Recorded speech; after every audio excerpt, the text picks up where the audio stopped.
Pastor. Justo fue un niño travieso, el segundo de 3 hermanos que había nacido en aquel pequeño pueblo de montaña. A los 9 años, como era normal en aquella época, su padre le había buscado un empleo para que así pudiera aportar algún sueldecito a la casa. La profesión de pastor en aquellos momentos era la salida laboral más común. Luis fue presentado por su padre al mayoral del ganado y éste le asignó de inmediato un pequeño rebaño. Todos los días los pasaba acompañando al ganado y tenía todo el tiempo del mundo para pensar. Se había convertido en un zagal más que adolescente y empezó a sentir curiosidad por el mundo que le rodeaba, inmerso todo el día en contacto con la naturaleza. No sabía leer ni escribir, pero observaba con curiosidad los recortes de periódicos que a veces el viento arrastraba hasta sus pies. Pensó que algún día podría saber lo que allí ponía y fue coleccionando cualquier papel escrito. Ya adulto e inquieto por saber, le pidió a su tío Severo que le diese unas clases de lectura, ya que Severo había aprendido en el ejército, de donde era teniente en las islas.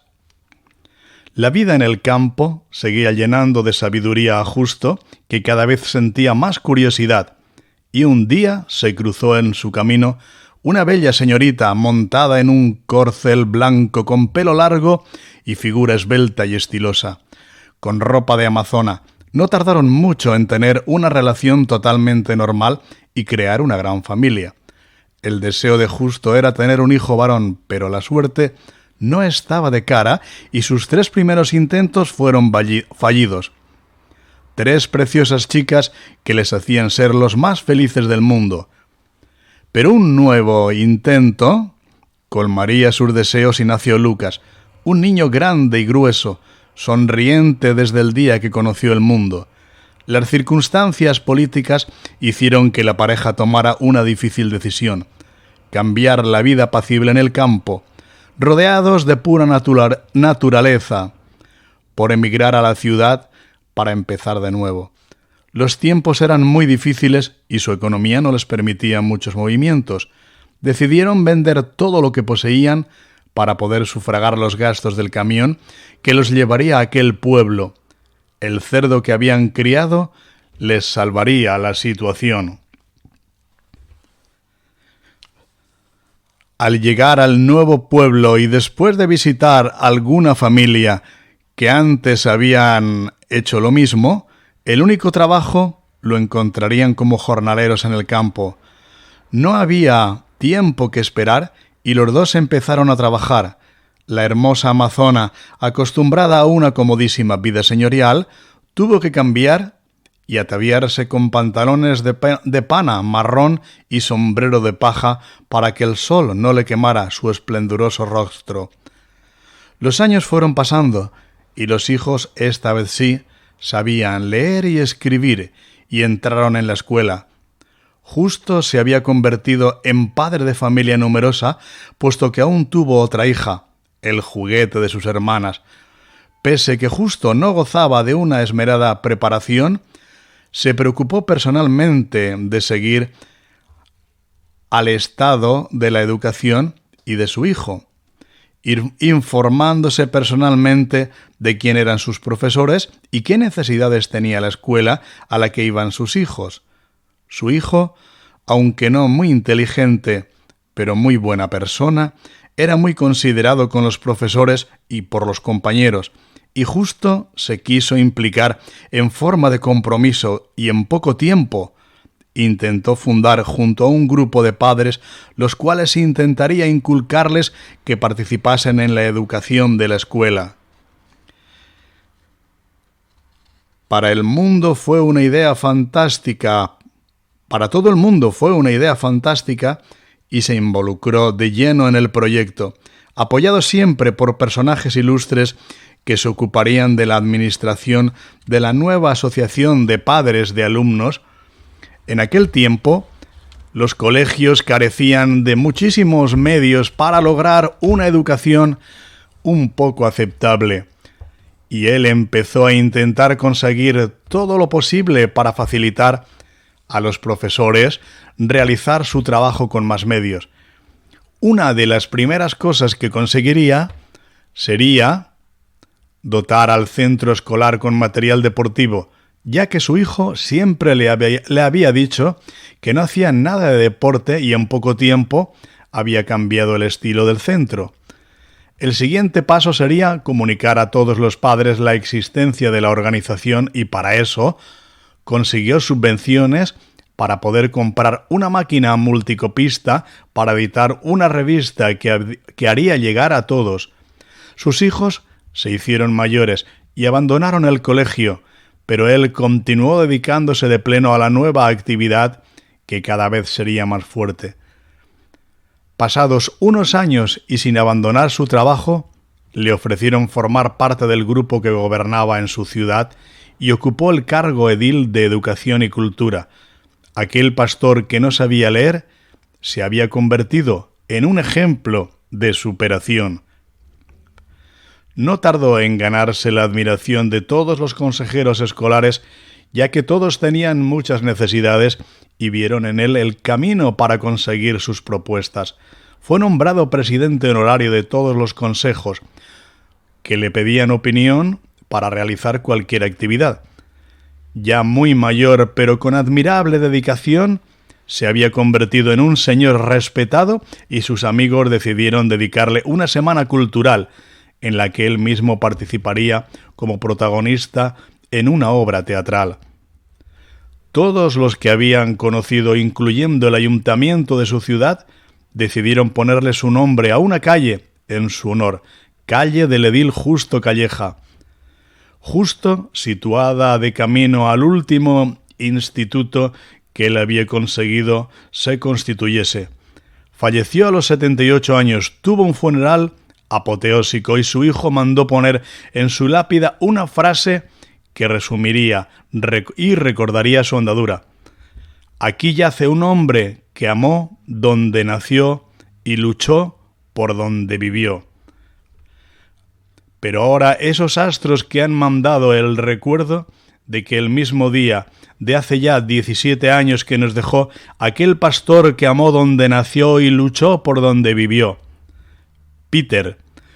Todo empezó cuando Peter tenía 20 años, plena juventud, bien parecido, y empezó a trabajar en aquella fábrica que por mediación de su madre había conseguido un puesto de trabajo, porque por aquel entonces un señor que era muy importante en la empresa y además se dedicaba a la comercialización del producto que fabricaban, le propuso a Peter que si quería ser acompañante en los viajes que realizaba por el norte del país, qué casualidad, que era lo que Peter siempre había soñado, viajar incansablemente. Tras recibir instrucciones, automáticamente empezó la tarea de preparar el numeroso volumen de equipaje que había de transportar para mostrar las últimas novedades de moda. Su trabajo consistiría en montar exposiciones de su producto por distintas ciudades. El señor Roberto se encargaría de enseñarle todos los menesteres todos los menesteres que Peter no tenía ni idea, queríamos decir, disculpen.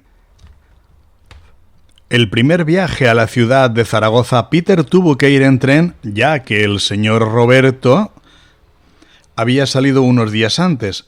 Peter, sin nada de experiencia en desenvolverse en este mundo, cogió el tren y tras el largo viaje lleno de expectación llegó a Zaragoza, donde lo esperaría el señor Roberto. Todo era curiosidad por la situación. El señor Roberto le dio las llaves de su fabuloso coche y le indicó el camino. Peter, acostumbrado a su utilitario, se puso al volante del lujoso coche y se dirigieron al hotel, más asombrado todavía cuando vio que se trataba de un 5 estrellas, el mejor hotel de la ciudad.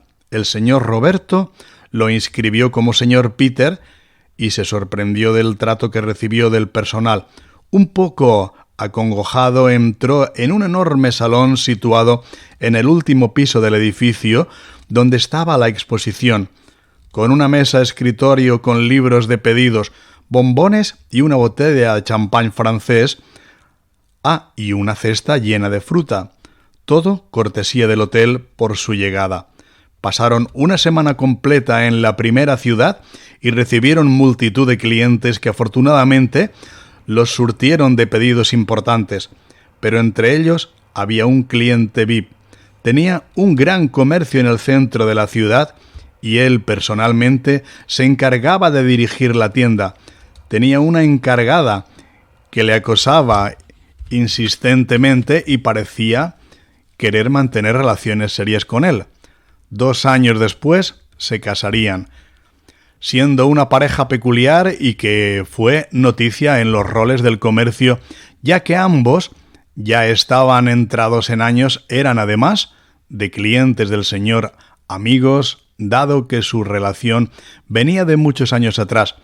Peter había entrado en un mundo lleno de anécdotas agradables, ya que siempre el trato con los clientes era muy afable. El siguiente destino sería aún más curioso. Se trataba de emprender viaje a La Rioja, Logroño, una ciudad pequeña pero con encantos especiales. El trayecto a Peter le pareció espectacular, como es habitual en el país. Cada 200 kilómetros cambia el paisaje, la gastronomía y el carácter de sus gentes. Llegaron al Gran Hotel de Logroño, situado, como no, en el mismo centro de la ciudad. Un edificio de primeros de siglo con grandes espacios y una atención exquisita, ya que el señor Roberto había sido cliente desde hacía muchos años cuando empezó a viajar. Las dueñas del hotel eran 2 ancianas millonarias que habían hecho fortuna con grandes bodegas, ya que, por supuesto, la zona se caracterizaba por los excelentes caldos que allí se elaboraban. Un día, al ir a sacar el lujoso coche del garaje, el señor Roberto descubrió un cuartito lleno de cajas de vino.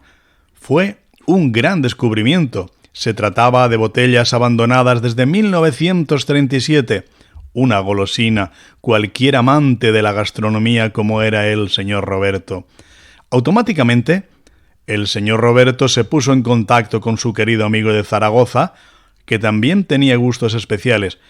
Roberto quería que al descorchar aquella joya fuese un acontecimiento y se puso en contacto también con 2 amigos más que tenían gustos afines y también se dedicaban al mundo de los negocios.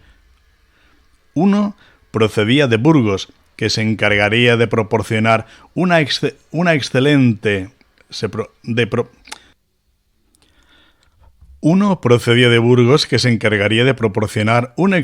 cabrito para acompañar el vino. Su amigo de Zaragoza y un cliente de la misma ciudad, conocedor de todo tipo de vino y catador de las más importantes bodegas de la zona. Roberto había reservado un restaurante en Logroño, regido por el mejor cocinero de la ciudad, que les asaría el suculento manjar. Todavía el ritual de descorchar el vino. La sorpresa fue que, a pesar de tantos años, se encontraba en perfecto estado, con un olor diamante casi transparente y de olor excepcional. La estancia en Logroño sería corta, ya que había que atender a pocos clientes, pero uno de ellos eran 2 hermanas con una tienda pequeña, pero reconocidas en la ciudad por traer a su tienda los productos más exquisitos de cada temporada.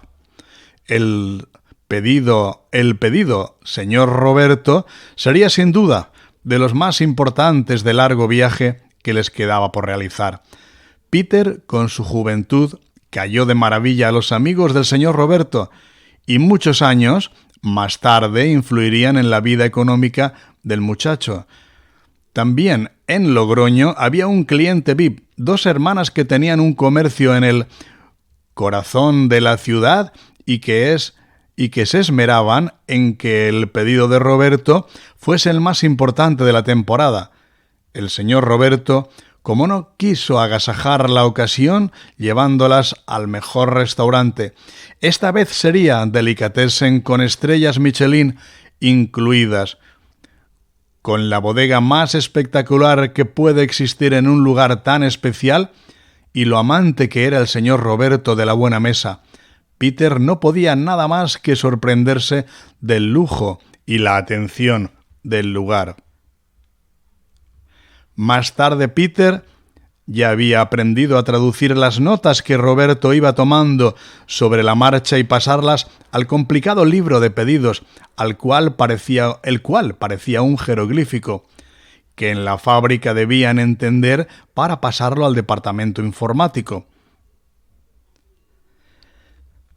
El siguiente destino sería aún más atractivo, la ciudad de Pamplona, con sus enormes paseos ajardinados y el ambiente de San Fermín contagiaba las calles. Peter no salía de su asombro. Siempre había soñado con pasear por la calle Estafeta y ver la famosísima Plaza de Toros.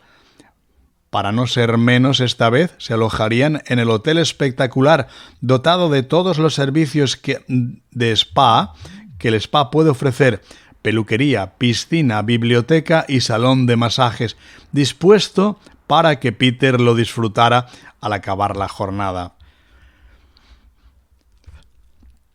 La dirección del hotel les agasajaba con la más sutil de las atenciones, ya que sabían que la factura final sería de las más importantes de la temporada. Peter se encontraba asombrado de tantas atenciones y se dispuso a montar la exposición tal como le habían enseñado en el lujoso salón montado para la ocasión. ¿Cómo no? Pamplona se ponía a su servicio y los clientes acudían con la puntualidad que caracterizaba a las gentes del norte. También, como siempre, allí estaba el supercliente, una pareja de jóvenes emprendedores que montaron su negocio justo al lado del ayuntamiento y de la gran plaza del castillo. Peter entabló rápido buena amistad con la pareja, que influiría en el ambiente del viaje. Esta vez la comida sería, como no, en el asador de renombre internacional, donde se comerían un enorme chuletón, acompañado ahora con vino cosechero navarro que elaboraban los mismos restaurantes. Peter otra vez se asombraba del evento y el vino empezaba a hacer efecto al señor Roberto, y Peter acabaron la comida fumando un gran puro cubano que les duraría casi toda la tarde.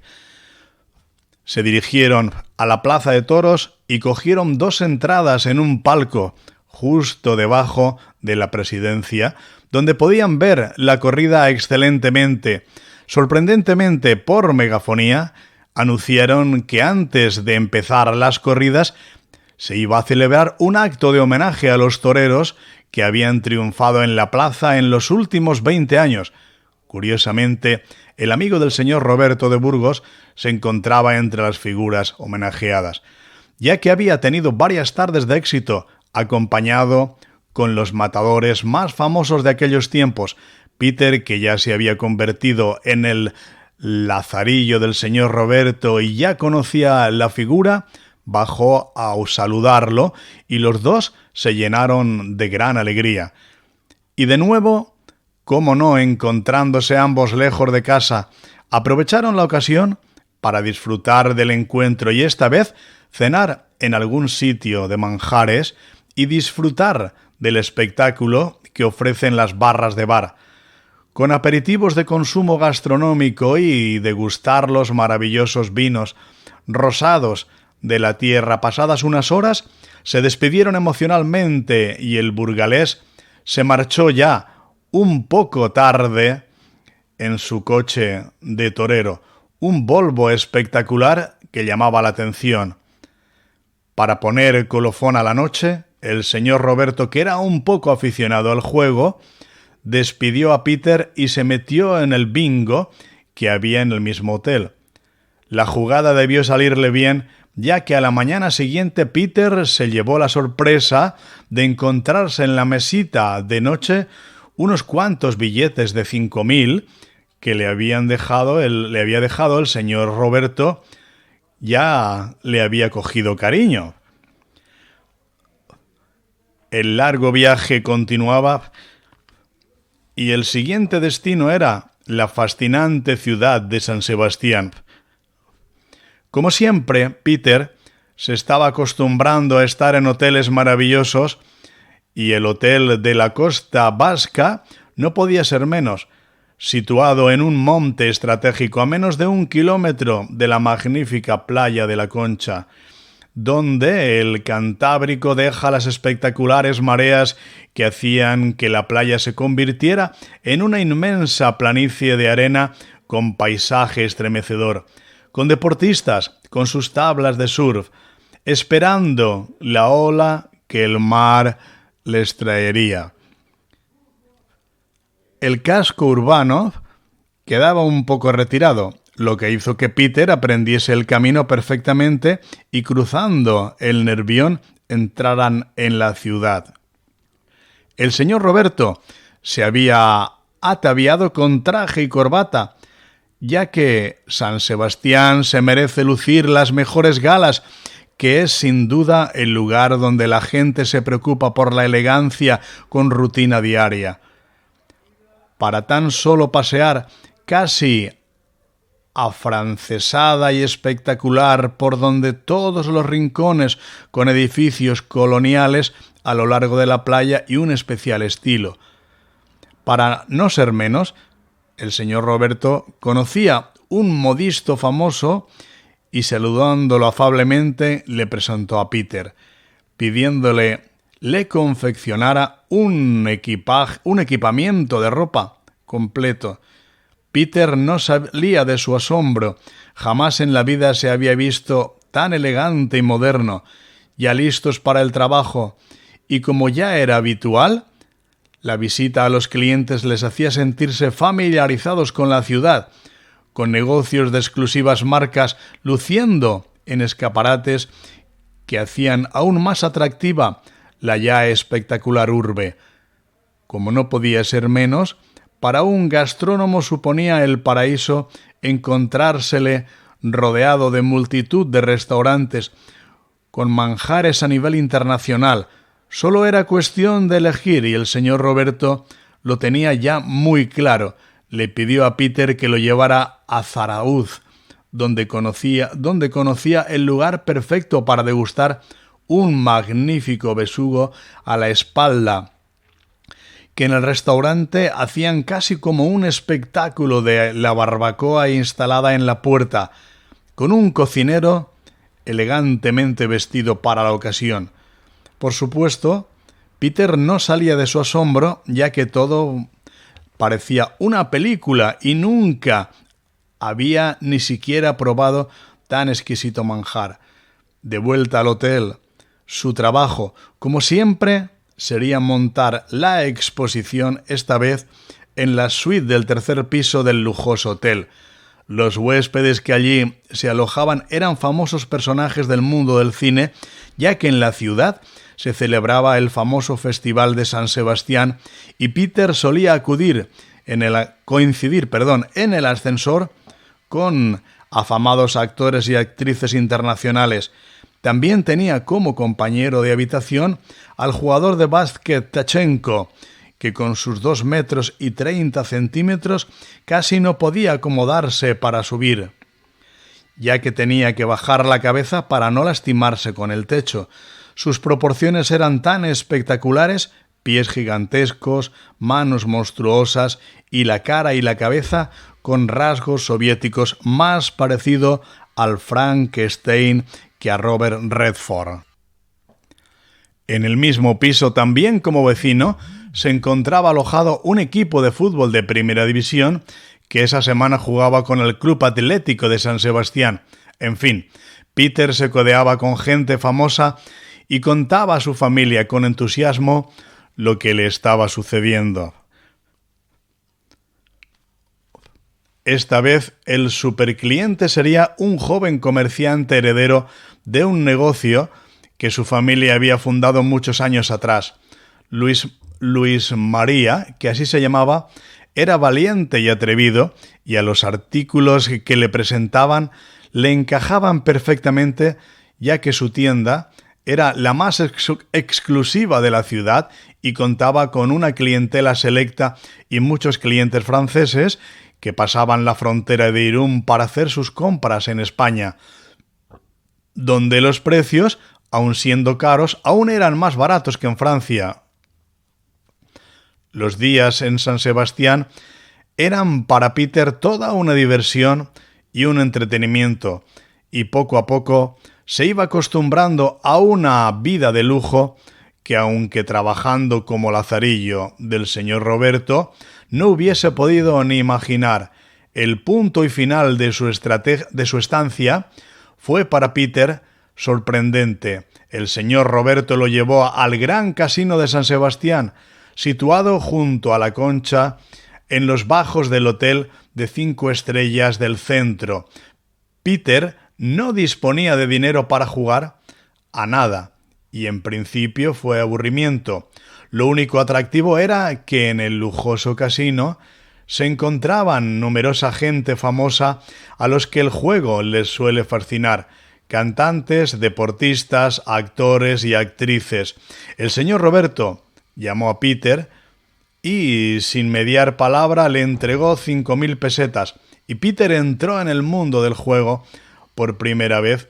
Con la suerte del principiante se puso a jugar a la ruleta francesa, donde habían apuestas escalofriantes, pero Peter, con la austeridad que le caracterizaba, solo apostaba una ficha a un número. Normalmente el número 7 era su número de la suerte. Afortunadamente, cuando la ruleta dejó de dar vueltas, la bola se había posado en el número 7. Peter cobró su premio, pero no volvió a apostar y se guardó el dinero. Ya tarde apareció por allí Luis Mari, acompañado de 2 bellas señoritas que llamaban la atención, ya que parecían modelos de alguna firma importante de moda. Luis Mari había sufrido no hacía mucho una desgracia familiar e intentaba olvidar rápidamente. Su padre había fallecido de un infarto fulminante que le dio en México. Viendo a la selección de fútbol, siendo el único heredero, amasaba una gran fortuna que administraba fabulosamente y dirigiendo sus comercios con gran profesionalidad. De nuevo Peter se retiraría más pronto que el señor Roberto, luciendo el precioso coche por el camino al hotel, junto a la playa de la Concha, que de noche brinda un paisaje espectacular, ya que queda iluminada la pequeña islita y el monte Igeldo. Peter, aun siendo tarde, recogió la exposición y tradujo de nuevo las notas del gran pedido que había efectuado Luis Mari. El plan sería salir temprano de viaje a un nuevo destino. Sorprendentemente, cuando se despertó otra vez, en la mesita de noche había una cantidad de billetes de 5.000. Una gran cantidad, pero esta vez mucho más que la anterior. En el trayecto el señor Roberto le contó que había tenido un gran golpe de suerte cuando se quedó solo en el casino. Cuando ya era normal, Peter se maravillaba del exuberante paisaje que el País Vasco le estaba ofreciendo mientras conducía. Bilbao les esperaba y rápidamente, después de llevar el coche al tremendo garaje, donde además de coches estaban guardadas las traineras de las competiciones que se celebraban siempre sobre la ría bilbaína. Peter, después de conocer un poco las instalaciones de nuevo y el fastuoso hotel, se puso a montar la exposición, que esta vez lucía con más esplendor, ya que el gran salón que tenían reservado tenía enormes ventanales por donde entraba una fabulosa luz natural, y el buen gel junto a la ría casi lo podían tocar con la mano. Bilbao, al ser una ciudad de tamaño considerable, apuntaba a buen presagio, pues el nivel de vida en el País Vasco era muy superior al resto del país, y el señor Roberto contaba con un gran número de clientes a los que la misma mañana iría organizándolos para la visita a la exposición. Esta vez la estancia sería más larga y por lo menos estarían una semana, tiempo más que suficiente para realizar el trabajo y disfrutar de la enorme ciudad. El señor Roberto, como ya era habitual, ya pensaba en qué restaurante atacar, y Bilbao ofrecía una extensísima variedad. Para Peter, Bilbao le parecía Nueva York, con grandes avenidas llenas de gente y un comercio rebosante de actividad. Vestidos para la ocasión, con elegancia, Peter, con su nuevo equipamiento que estrenó en San Sebastián, y el señor Roberto, traje y corbata que solo se ponía el día de llegada. La primera visita sería el cliente VIP, para darle a elegir el horario para visitarlos en el hotel. En el corazón de la ciudad se encontraba un lujoso comercio, regendado por un señor mayor y su hija, que se habían hecho millonarios gracias al vender principalmente el modelaje del muestrario del señor Roberto. Les unía una fuerte amistad. Incluso la joven hija había estado una temporada como invitada en la casa de Roberto, que tenía una hija de la misma edad. Los dos disfrutaban de un verano fabuloso en el Mediterráneo, jóvenes, guapas y sin problemas económicos. Eran la envidia del grupo de amigos. Peter poco a poco estaba aprendiendo sin darse cuenta una profesión, con solo hacer de lazarillo del experto profesional que era el señor Roberto, que muchos años más tarde le serían de vital importancia en su vida. Como cada día, cuando se acercaba la hora de comer, Peter aprendía un nuevo sitio, y en esta ocasión el gastrónomo había elegido el plato por excelencia bilbaíno: bacalao al pil-pil, con almejas de carril, que hacían las dueñas del lugar de forma tradicional, ya que eran de un pueblo pesquero de la provincia. El comedor estaba situado en el primer piso de un edificio histórico, en el famosísimo Casco Viejo y frente al río Nervión, con sus tradicionales embarcaciones pesqueras que daban la sensación de una pintura. La semana en Bilbao había sido otra vez un auténtico éxito, y el señor Roberto era felicitado por el estupendo muestrario que ofrecía a sus clientes. El jefe, además de sentirse orgulloso de su creación, contaba minuciosamente la cantidad de dinero que cobraría en concepto de comisiones, y el joven Peter, que era en realidad el que se encargaba de la administración del viaje, se asombraba de ver la importante cifra de venta que ya llevaban. Faltándoles aún más de la mitad del viaje, la misma cantidad de ventas que la temporada anterior, a la que aún no había ido aún Peter. Bilbao, el Guggenheim, el río, se quedaban atrás para continuar el superviaje por los asombrosos paisajes que ofrece la costa cántabra, con acantilados cortados como si un cuchillo los hubiese modelado. Llegados a este punto, donde cualquiera alucinaría por lo que la naturaleza ofrecía a la vista a la hora de la comida, el señor Roberto le rugían las tripas. Sin embargo, a Peter no le había ni siquiera dado tiempo de bajar el sustancioso desayuno que había tomado.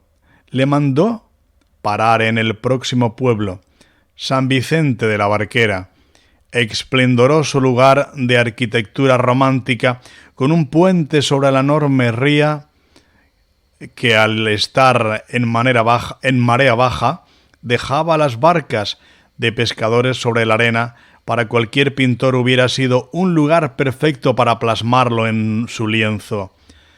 No había ninguna duda, la comida sería como siempre digna de recordar. Le aconsejó Peter que comiera lo mismo que él, y fueron sorprendidos por aquel pescado espectacular del cual Peter no había visto nunca ni en pintura. Cabracho. Se llamaba el bicho, de unos 30 centímetros, con unos ojos tan grandes como una lechuza. Ya se apreciaba la cercanía de una ciudad marinera, almacenes portuarios, grúas enormes y cientos de camiones cargados hasta los topes. Hicieron la entrada a San Sebastián por la maravillosa bahía, que a su vez es el corazón de la ciudad, justo al lado de la estación marítima, donde atracaba el Fermi, con destino a Inglaterra, que suponía que el lugar estuviera abarrotado de turistas. Peter, como siempre, estaba consternado. Se alojaría en el hotel Bahía de Santander, un edificio de estilo colonial, de lujosa estampa, al que desde fuera ya se le veía la elegancia que dentro iba a encontrar. En esta ocasión, para no ser menos, Peter montó la exposición en el piso número 10. Ya os podéis imaginar lo que desde allí se divisaba: la bahía, los jardines del enorme paseo de Pareda, el edificio de correos y la sede central del mundialmente conocido Banco de Santander. Si algo es típico de allí, es por supuesto la comida. El señor Roberto estaba dispuesto a tirar la casa por la ventana. Conocía un lujoso restaurante situado en la famosa Playa del Sardinero, al lado del Gran Casino Internacional de Santander. Peter seguía maravillándose del estilo de vida que los ricos pueden disfrutar, y sentados en la mesa redonda cara a cara, empezó el festín. Una langosta de pequeño tamaño hizo su aparición en una bandeja, acompañada simplemente con unas patatas hervidas.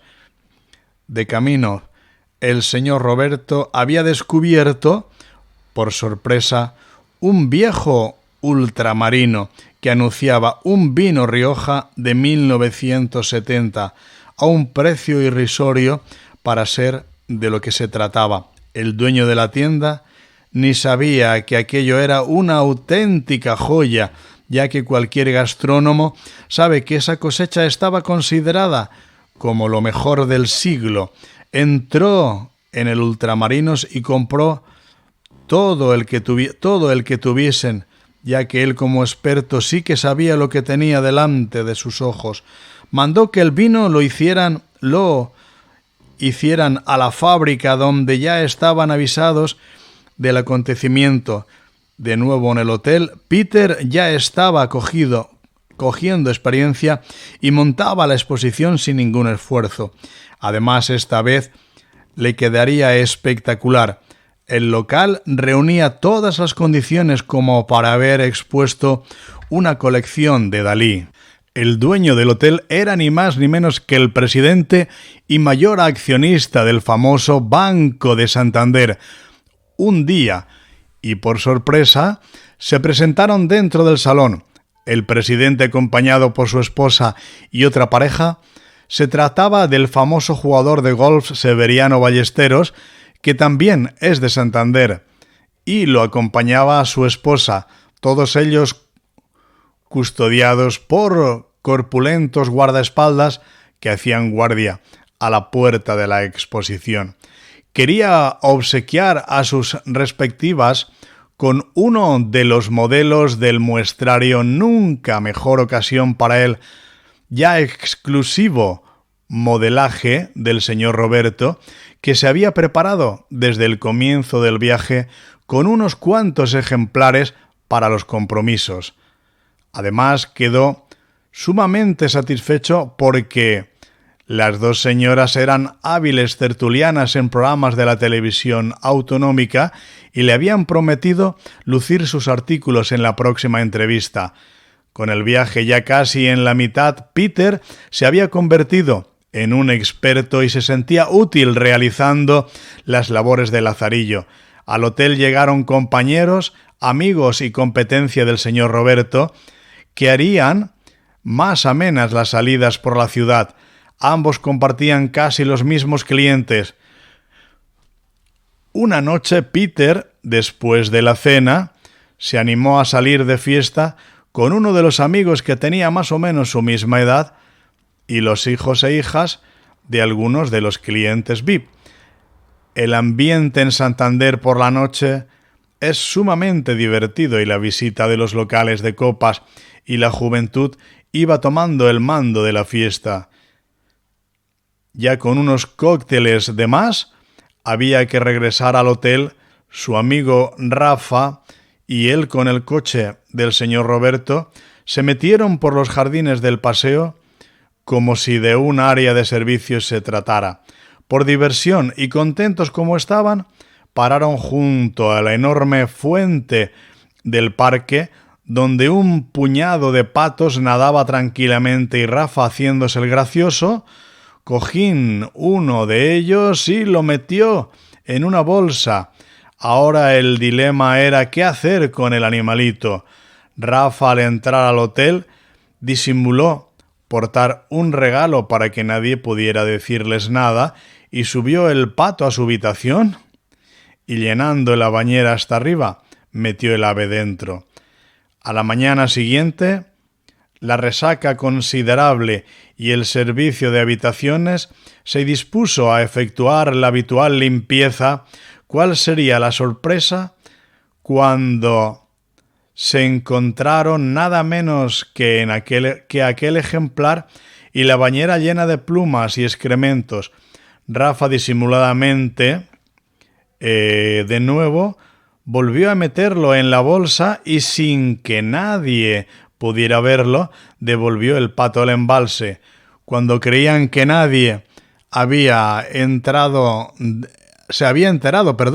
de lo acontecido, el director del hotel quiso ponerse en contacto con Rafa y, permitiéndole su actuación, todo el personal que allí se encontraba trabajando se había enterado de la aventura y los amigos desayunaron juntos, hasta que los camareros estaban enterados del acontecimiento de la cacería.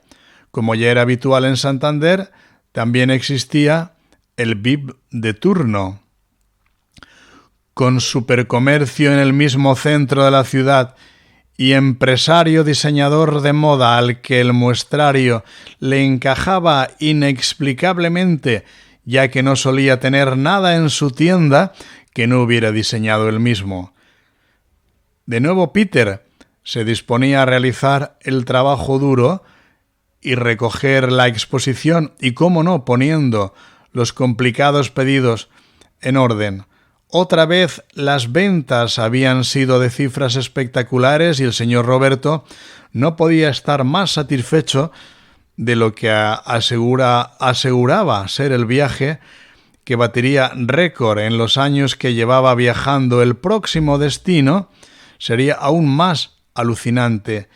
El paisaje cada vez dejaba atónito a Peter, que nunca antes había salido de su pueblo. Al llegar a Oviedo, otra vez se repetía la historia. Espléndido hotel, espléndido salón de exposiciones y espléndidos clientes. Y lo que no menos importante, una gastronomía capaz de satisfacer al mejor crítico gastronómico. Peter ya había ganado unos cuantos kilos y empezaba a preocuparse.